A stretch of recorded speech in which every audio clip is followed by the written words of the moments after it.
up, everybody? Tommy and Nate here with Bare Knuckle Recovery. So today we want to talk about something that we haven't really talked about a whole lot, but it's very important, and it is one of the many things that we focus on. So most of our videos, as you guys know, are geared toward substance use disorder, drug and alcohol addiction. But we want to talk about one of the things that goes hand in hand with addiction, and that would be mental health. Yeah, mental health is vitally important, and many times people that struggle with substance use disorder have some kind of co-occurring mental health disorder that goes along with it. I would say probably 95% at least. At least. And that can be a wide range of things, from depression, anxiety, PTSD. It could be bipolar disorder. So these are things that are incredibly important to focus on. Many times what we see with the individuals we work with is we'll help them clear up some of the substance use disorder, and then the mental health diagnosis almost becomes primary. Yep. Because as we've talked about before, the drugs and alcohol are not generally the problem. They are symptoms of the problem, right? How is that true for you, Tommy? Well, like you were just saying, the problem is our thinking and our behavior and our ability to handle our emotions, our brain chemistry. So what that looked like for me very early on in elementary school is when I really remember it starting with I had an incredibly low self-esteem. And this is something that I still struggle with today. Sure. Nate and I were just talking about that earlier today. And that's what prompted me is, to have this as an idea.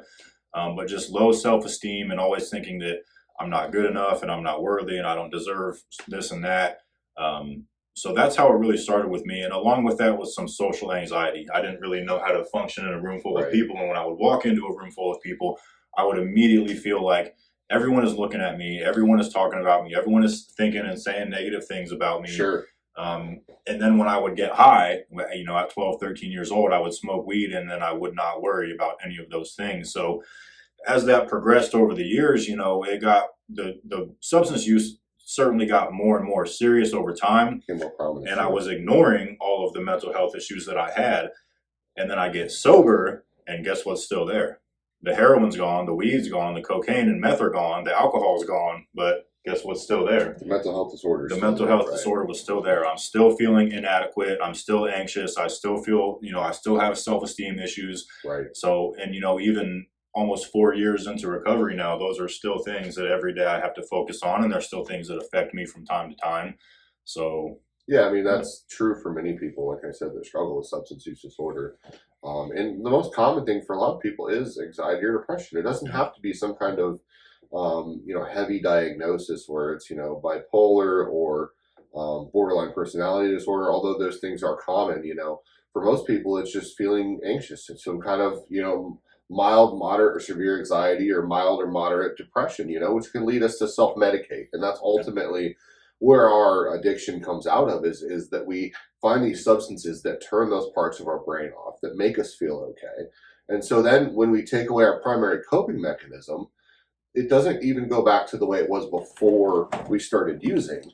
It's different now because we've spent all these years beating the crap out of it with substances, creating artificial amounts of dopamine, all kinds of other endorphins. And now usually the anxiety, depression, whatever it may be, comes back with a vengeance. Yep. And we feel irritable, restless, and discontent just like we did before, but maybe even to a larger extent. So many people get very frustrated in early sobriety when they're dealing with a mental health diagnosis, because there's this misconception that if I just get sober, my life's going to go, the right way all the time, and I'm going to feel awesome. And many times people feel very good in the first month, 2 months, 3 months, whatever it may be, and then they kind of hit this skid where, we like to call the first, 3 months can be what we call pink cloud phase. Everything's great, I'm sober. And then you hit the wall.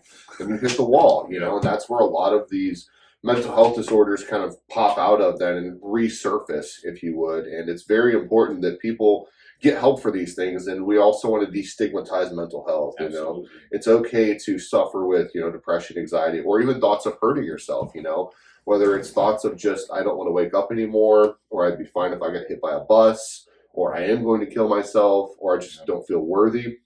Like Tom and I both talked about in our story, we felt that way many times. In prior to our addiction, during our addiction, and post addiction in recovery, So we just really wanted to talk about mental health and let people know that is seriously something to work on, when you have substance use disorder, and even outside substance use disorder.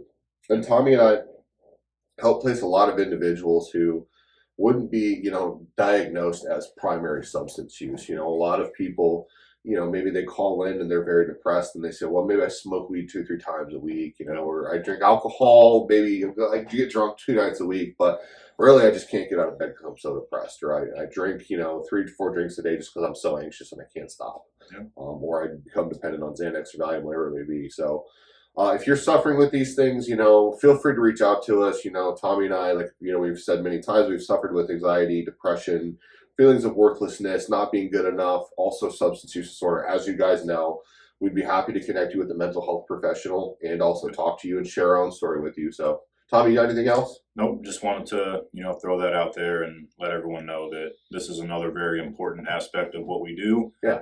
And so, yeah, we're happy to help however we can anyone who's struggling with mental health or addiction, as you guys know. You're not alone. So, yeah, thank you guys again, as always, for watching, following us, sharing our videos. We appreciate each and every one of you.